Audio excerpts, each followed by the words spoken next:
Bom, pessoal, eu confesso que eu demorei um certo tempo quando eu comecei no mundo dos investimentos para entender que quando a gente estuda análise fundamentalista e todos aqueles indicadores, não adianta a gente utilizar os mesmos indicadores para todas as empresas, para todos os setores, porque na verdade cada empresa tem um modelo de negócio diferente, tá em um setor diferente, tem coisas que fazem sentido olhar, tem coisas que não, inclusive aquelas regrinhas de bolsa que podem apontar se o indicador é bom ou ruim, ele pode também mudar dependendo do setor que a gente está avaliando. Então, eu já fiz um vídeo aqui no canal do Trademap falando sobre o setor de energia elétrica e hoje eu quero trazer então um vídeo falando especificamente dos bancos e não do setor financeiro como um todo, porque dentro do setor financeiro nós podemos encontrar as seguradoras, por exemplo, e a gente não tem como avaliar seguradoras e bancos da mesma maneira, porque tem sim indicadores que funcionam para um, que não funcionam para outro, e o próprio modelo de negócio é bem diferente, beleza? Então, eu já quero fazer o convite para você me acompanhar até o final do vídeo, deixar o seu like aqui pra gente entender que esse conteúdo tá sendo relevante para você. E se você não é inscrito ou inscrita no canal, faça isso agora, clique no sininho que toda vez que tiver vídeo novo você vai ficar sabendo. Bom, pessoal, primeiro vamos falar sobre o modelo de negócio dos bancos, né? Porque quando nós falamos das instituições financeiras, basicamente a principal maneira deles conseguirem ganhar dinheiro é justamente com a intermediação financeira, ou seja, pegando dinheiro barato e emprestando dinheiro caro. Quem quer investir com o banco pode sim aceitar o seu dinheiro lá como investimento, mas ele vai te remunerar 4, 5% ao ano, isso considerando talvez a nossa taxa de juros hoje, e quem sabe até menos do que isso, tá? Mas de qualquer maneira, quando chega um cidadão que tá precisando de dinheiro emprestado, ele não vai emprestar a essa mesma taxa de juros. Na verdade, ele vai emprestar uma taxa de 15, 20, 30, 40% ou até mais. Então esse spread bancário e essa intermediação financeira é basicamente uma das principais fontes de renda do banco. Então, nesse sentido, entendendo que o banco, ele depende muito dos recursos de terceiros para conseguir ganhar dinheiro, existem indicadores que fazem sentido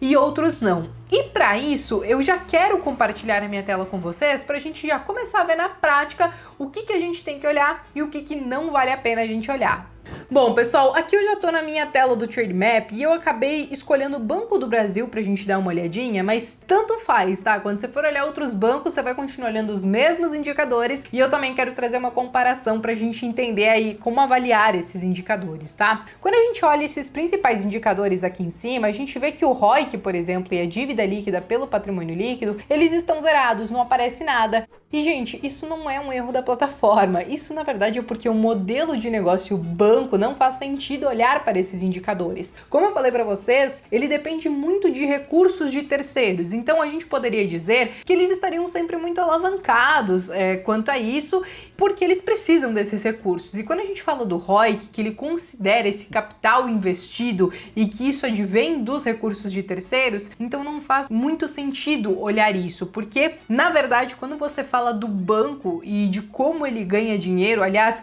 não somente com a intermediação financeira, porque ele também ganha dinheiro de outras maneiras, faz muito mais sentido você olhar o ROI ou até mesmo o ROA, porque você considera os ativos totais do banco ou então o patrimônio líquido. Quando você considera só os recursos de terceiros, na verdade não faz muito sentido, porque é basicamente como o banco se utiliza desses recursos para fazer as suas atividades girarem, tá? Então não é algo, vamos dizer assim, sólido, palpável para que a gente consiga calcular essa questão do ROIC. E quando a gente fala da dívida líquida pelo patrimônio líquido, é porque justamente como o banco pega dinheiro, teoricamente emprestado, né, quando você investe com o banco, e ele empresta esse dinheiro para outra pessoa, então você ter esse tipo de dívida ou alavancagem faz parte do negócio. Então, na verdade, para você entender sobre a saúde financeira de um banco, o indicado é a gente justamente utilizar o índice de Basileia, como eu coloquei aqui para vocês. Esse índice de Basileia, existe um valor mínimo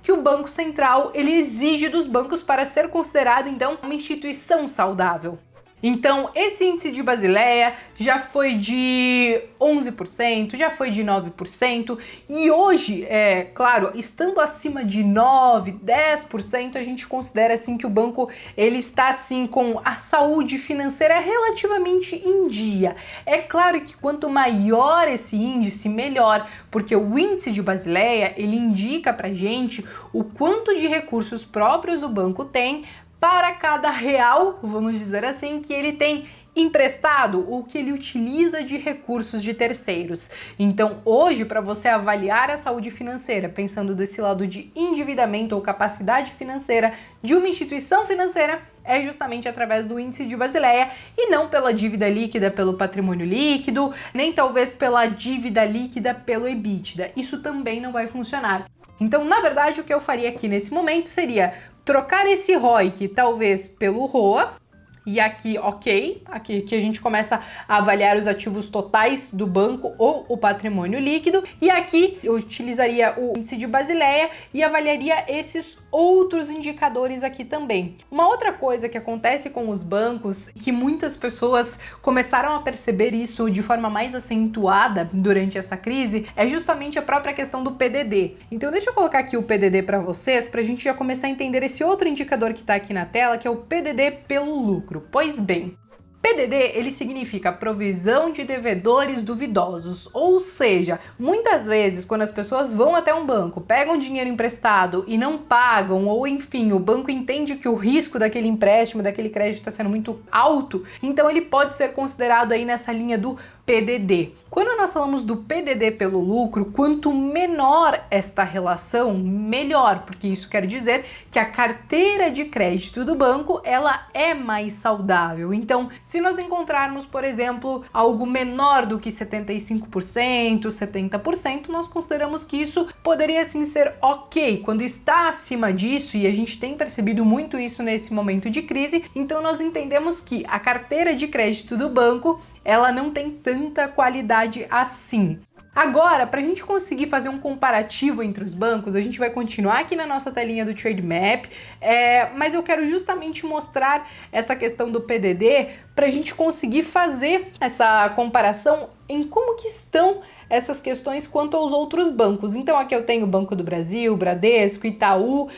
deixa eu selecionar outros bancos aqui para a gente comparar. Eu vou tirar o BTG e eu vou deixar, eu acho que só os bancos de varejo. Eu vou tirar Itaúsa porque a gente já tem Itaú, então eu vou acabar colocando aqui Sambi 11, né, Santander. Então a gente vai falar de Banco do Brasil, Bradesco, Itaú e Santander, beleza? Aqui eu consigo fazer o comparativo entre esses bancos. Então vamos lá, qual é o banco que tem o maior ROI? Quando a gente olha aqui, nós estamos entendendo que Banco do Brasil e o próprio Santander são os bancos hoje com o maior ROI. E agora, gente, olhando essa questão do PDD que eu falei para vocês, aqui a gente já consegue ver então como é que tá a própria questão do PDD dos outros bancos também. Aqui a gente está vendo que apesar do Banco do Brasil, quando a gente considera só o segundo TRI, tá? Aqui a gente está olhando só o segundo TRI. Então, mesmo que a gente veja essa relação de PDD pelo lucro elevada para Banco do Brasil, ainda assim os outros bancos estão com PDDs em relação ao lucro um pouco maiores. Mas a gente tem que considerar também que muitas pessoas estão considerando que esses PDDs entregues nos últimos resultados, eles estão tanto quanto exagerados, mas a gente só vai conseguir saber isso exatamente lá na frente, se esse PDD será realizado ou não. Algumas pessoas criam aí as teorias, né, de que talvez os bancos eles estão elevando muito esses PDDs, até mesmo para tentar sair um pouco da mira dos políticos que estão querendo subir um pouco aí as suas tributações nesse momento de pandemia. Mas de qualquer maneira, em um momento de crise é natural nós vermos esse PDD subindo, até porque nós falamos de crise financeira, onde a capacidade das pessoas honrarem com os seus compromissos fica realmente comprometido, ok? O outro indicador de banco que eu falei para vocês é justamente o índice de Basileia. E quando nós falamos do índice de Basileia, hoje o Banco do Brasil é o que tem um dos maiores índices de Basileia, mas nem sempre foi assim, tá, gente? É óbvio que tudo isso acontece por conta desses resultados que têm sido entregues, mas Ainda assim, mediante essa pandemia e entendendo até mesmo que a carteira do Banco do Brasil é um pouco diferente dos outros bancos, porque ele é muito forte no agronegócio, em crédito para o agro, então ele conseguiu ser um tanto quanto mais resiliente nesse momento de crise, porque ele consegue ainda ter esse lado do agro que, quer queira ou não, muitas vezes é o que ameniza um pouco o impacto de toda essa crise que a gente está vivendo, beleza? Bom, pessoal, eu acho que eu consegui trazer aí os principais pontos quando nós falamos sobre as instituições financeiras, então que a gente tem que acabar olhando o índice de Basileia ao invés da dívida líquida pelo patrimônio líquido ou pelo EBITDA, que a gente tem que olhar o ROI ou o ROA ao invés do ROIC, que nós temos que olhar o PDD e o PDD pelo lucro para a gente entender aí qual é a qualidade da carteira de crédito de um banco e quais são os riscos, então, né, que toda essa inadimplência pode causar no resultado do banco. Mas se tem alguns outros indicadores que você gosta de utilizar, seja o dividend yield, seja a margem ou a margem EBITDA, escreva aqui nos comentários que eu quero saber e peçam aqui nos comentários também qual é o próximo setor que vocês querem que eu traga aqui para o canal do Trademap, avaliando aí quais são os principais indicadores que nós devemos analisar, beleza? Um beijo no coração de todo mundo e eu vejo vocês então no próximo vídeo.